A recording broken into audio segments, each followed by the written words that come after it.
Artis Shelin Evangelista tengah hebohkan jagat maya lantaran namanya disebut di sidang perkara menghalangi penyidikan kasus dugaan tindak pidana korupsi pertambangan ore nikel di wilayah izin usaha pertambangan IUP PT Antam di Blok Mandiodo, Konawe Utara, Sulawesi Tenggara. Dalam persidangan itu, terdakwa Amalia Sabara AS alias Amel menyebutkan nama artis Shelin Evangelista dan Jaksa Agung ST Burhanuddin. Amel mengaku memberikan sejumlah uang kepada Shelin Evangelista untuk diberikan kepada Jaksa Agung yang dipanggilnya Papa. Dalam persidangan yang digelar pada Rabu, tanggal 25 Oktober tahun 2023, Amel mengaku bersama dengan Jacqueline, istri tersangka Andi Ardiansyah, menyerahkan uang 5 miliar kepada pengacara Krishna Mukti.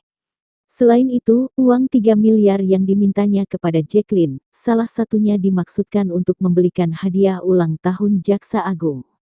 Dari jumlah tersebut, Amel pun mengaku memberikan uang 500 juta rupiah kepada Shelin Evangelista atas inisiatif sendiri.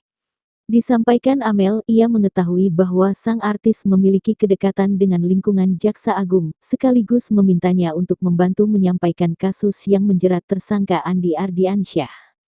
Menurutnya, Shelin Evangelista awalnya sempat ragu untuk menyampaikan kasus tersangka Andi Ardiansyah kepada Jaksa Agung. Namun, Amel mengatakan bahwa Shelin akhirnya berkata akan memberitahukan urusan itu kepada ST Burhanuddin yang dipanggilnya dengan sapaan Papa.